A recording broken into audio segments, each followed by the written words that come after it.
I party like a rock star. Looking like a movie star. I play like an all-star. Dancing like a shining star. Yo guys, selamat datang di channel Sepiler Anime. Dan ya ini konten ditagih terus ya pada saya selama 1 tahun terakhir. Dan lagi entah kenapa ini saya nge-record dari jam 10 gagal lagi. Ya udahlah. Oke, jadi di video kali ini Issei dan kawan-kawan sudah berhasil untuk mengalahkan para iblis misterius yang katanya setara iblis kelas atas. Untuk informasi nih, iblis kelas atas itu ya setara Rias berarti kekuatannya. Ya udahlah. Jadi setelah mengalahkan para iblis misterius, keluarga Gremory kembali ke rumah Issei dengan membawa sang diva misterius. Di sini mereka baru tahu kalau gadis itu adalah Ingvild Leviathan, salah satu iblis keturunan Leviathan dan memiliki darah campuran antara iblis dan manusia. Kayak Vali gitu. Issei terkejut mengetahui fakta itu. Intinya selain Vali, ada juga orang yang seakan dicintai dunia sampai memiliki darah Raja Iblis, kekuatan Raja Iblis, dan Secret Gear. Kan kalau Issei dan kawan-kawan itu hanya memiliki salah satu. Kalau nggak Secret Gear, ya paling kekuatan iblis lah, itu pun bukan raja ya. Lalu pembicaraan dilanjutkan.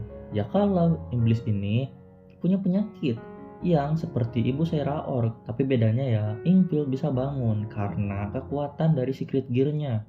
BTW, nama Secret Gear-nya ini adalah Longinus Nereid Kyrie. Udah banyak sih channel yang membahas kekuatan Nereid Kyrie ini. Yang jelas kekuatannya OP. Beberapa saat kemudian datang Cao yang rupanya dia juga tertarik pada Ingvild.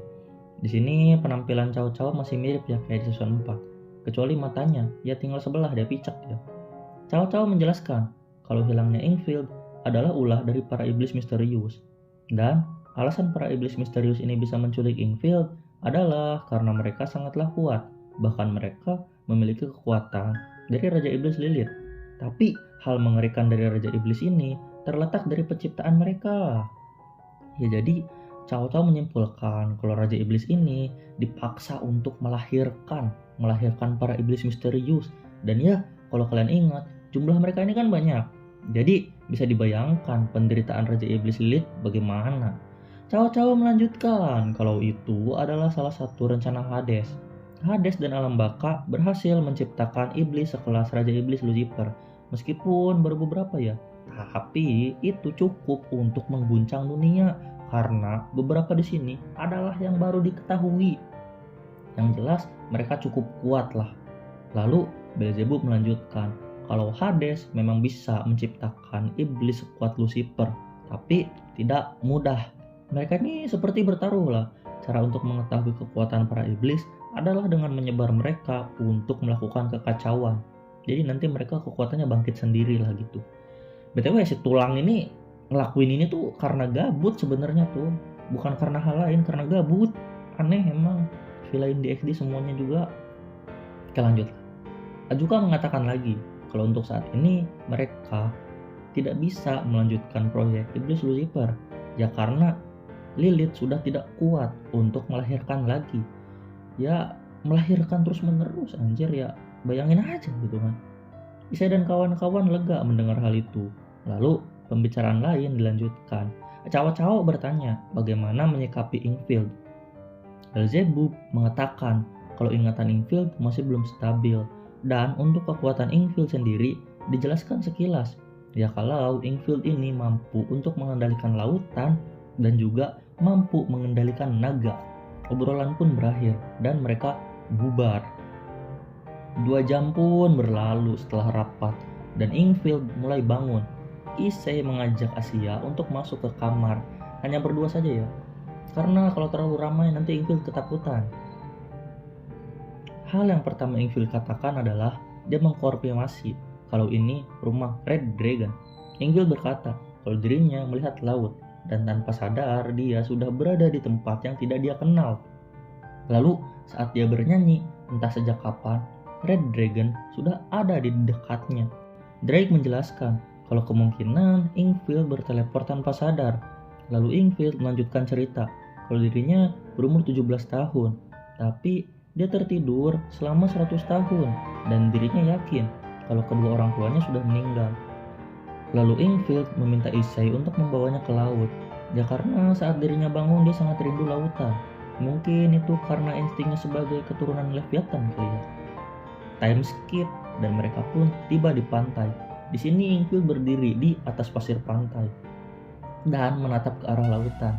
Di sisi lain, Roswell berkata pada Issei kalau dirinya sudah memasang auto teleport system yang fungsinya memindahkan orang lain untuk ke Grigori jika mereka menerobos masuk, apalagi ingin menyerang Ingvild. Lalu informasi pun didapatkan dari Grigori, ya kalau kekuatan untuk mempengaruhi naga sampai mengendalikan itu jauh lebih dominan ketimbang kekuatannya untuk mengendalikan lautan. BTW naga yang bisa dikendalikan tuh terbatas sih, yang nggak sampai bisa ngendaliin Great Red ataupun Octis. Cuman nih ya, naga surgawi itu kayak Drake dan Albion, apalagi Evil Dragon kayak Chrome, itu bisa dikendalikan. Oke lah, lanjut ya. Issei mendekati Ingvild dan Ingvild mulai bernyanyi. Nyanyiannya sangatlah lembut dan merdu bagi Issei. Lalu tak lama langit menjadi gelap. Roswise langsung panik karena kekuatannya tidak berfungsi, tidak bisa menteleport musuh. Ya wajar sih ya, karena yang datang itu musuh sekelas dewa, tepatnya Nyx yang dikatakan sebagai Dewi Malam. Langit menjadi gelap. Issei langsung masuk ke mode Triana Queen. Di sisi lain, Nyx tertawa. Dia mengira kalau Issei hanya anak cabul, jadi tidak mungkin mampu menghadapinya. Nyx mengatakan dengan belak-belakan alasannya mencari Ingvild adalah untuk mengendalikan naga. Issei tidak banyak omong dan langsung masuk ke mode Triana Queen lagi. Issei menggunakan pelingual jurus untuk mendengarkan isi hati, tapi gak mempan meskipun ini udah masuk mode Triana. Next dia menggunakan dress break, tapi Rias menyuruh Issei untuk jangan melakukan itu karena Nyx sudah bersiap dengan jurusnya dan dapat membunuh Issei dengan mudah. Lalu Nyx menggunakan kekuatannya lagi hingga membuat Ingvild bernyanyi. Efeknya Issei dan Drake menjadi lemah. Jadi posisinya di sini tuh Nyx mempengaruhi Ingvild ya dengan kekuatannya. Nyx mengatakan kalau dirinya bisa menggunakan Ingvild sesuka hati sekarang. Sihirnya sangatlah kuat dan jika di XD ingin melepaskannya butuh waktu kurang lebih 6 bulan dan dalam 6 bulan itu banyak hal yang bisa dilakukan. Setelahnya Nyx tertawa dan pergi meninggalkan di XD. Di XD yang bertemu musuh baru tentu harus mengatur strategi. Hal yang perlu mereka lakukan saat ini adalah melindungi Ingvild dan memusnahkan para iblis misterius. Mereka pun pulang ke kediaman Hyodo. Di sana sudah ada Ajuka Beelzebub dan di sana Raja Iblis menjelaskan kalau Nyx sebaiknya disegel ketimbang dibunuh. Di sisi lain, Cao Cao yang sekarang sudah memakai penutup mata tuh datang ya. Dia tertawa kecil karena di XD menjadikan dewa sebagai musuh. Cao Cao mengatakan kalau dirinya tahu tempat persembunyian Nyx. Itu terserah Issei lah, mau gimana, mau diserang atau gimana gitu terserah lah. Di sisi lain, untuk Ingvild sebisa mungkin kekuatannya harus disegel, setidaknya sampai bisa mengalahkan Nyx, ya karena berbahaya kekuatannya itu. Beberapa detik kemudian terdengar langkah kaki dan suara yang pasrah. Ingvild mengatakan jika kekuatannya merepotkan orang lain, dirinya tidak keberatan jika harus dibunuh. Dirinya baru bangun dan merasa tidak akan ada yang sedih bila dia mati. Issei langsung memotong dengan nada marah. Tentu aku sedih, kata Issei. Ingvild membantah dan mengatakan, itu aneh. Toh kita belum lama berkenalan, kata Ingvild. Ingvild melanjutkan, sambil sedikit meneteskan air mata, dirinya berkata, tolong jaga aku tidak ingin kehilangan teman lagi.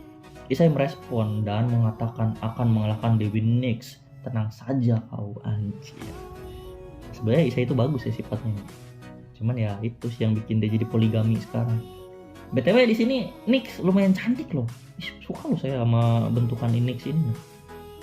Setelah obrolan pun Issei pergi ke ruang bawah tanah dan di sana sudah ada lingkaran sihir teleportasi yang kalau kalian ingat ini bisa mengirim mereka ke tempat yang sangat jauh dan seketika mereka sudah berada di Yunani. Benar sih kata Nyx. Kalau saya dengar sekilas tuh seperti nama-nama dewi kuno gitu Nyx tuh. Mesir lebih tepatnya. Dan di sini saya bersama di XD ya, Rias dan kawan-kawan. Untuk Ingvild dia tinggal di rumah dulu ya karena takut dikendalikan lagi. Issei dan yang lain langsung melesat terbang ke arah markas Nyx.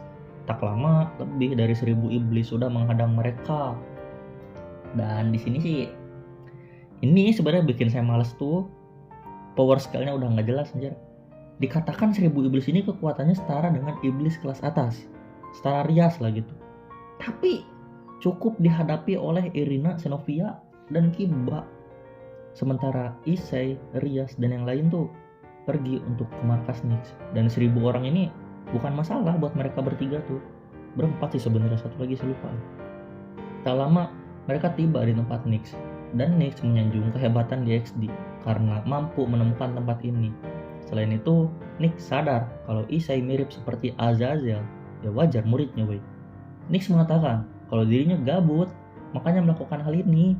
Dan dia tertawa kecil karena hal itu. Issei kesal dan langsung masuk ke mode Infinity. Dragon Infinity Drive telah diaktifkan. Dan di sini Issei dikepung oleh 100 iblis. Tapi ya, MC boy yang kalian lawan. Sedetik kemudian mereka lenyap oleh Issei. Issei melesat ke arah Nyx dan memberikan beberapa serangan, tapi serangannya hancur seakan tidak pernah terjadi. Nyx membalas dengan menembakkan energi blast kegelapan. Issei menghindar dan membalas lagi. Issei mencoba memakai penetrate tapi tidak mempan. Issei yang merasa tidak mampu menghadapi Nyx untuk saat ini meminta Rias untuk bertukar tempat. Sementara dirinya ingin menggerepe Akeno dulu, memakai Opaipon. Memang anjing nih Issei. Lagi ribut nih ya guys, lawan dewa, sempet-sempetnya ngegrepek gitu kan. Dan yang Issei telepon di sini adalah Inkfield, karena Drake mengira jika kekuatan Inkfield ini bisa melemahkan, itu berarti bisa memperkuat juga. Dan di sini ya makin absurd aja ceritanya woi. Yang jelas tuh Tete Rias, Akeno yang gede-gede nih ya, jadi speaker memperbesar suara nyanyian Inkfield. Dan dari situlah Issei memakai Infinity Boost. Dia mengeluarkan serangan yang bahkan mampu membuat Nyx terjatuh. Kekuatan dari Oppai ya guys ya, kekuatan dari Oppai. Nyx heran, kekuatannya tidak berhasil mematahkan serangan Oppai Issei. Oppai Issei. Issei melanjutkan lagi dan mengeluarkan Infinity Blaster. Nyx yang terkena serangan tidak berdaya dan pingsan seketika.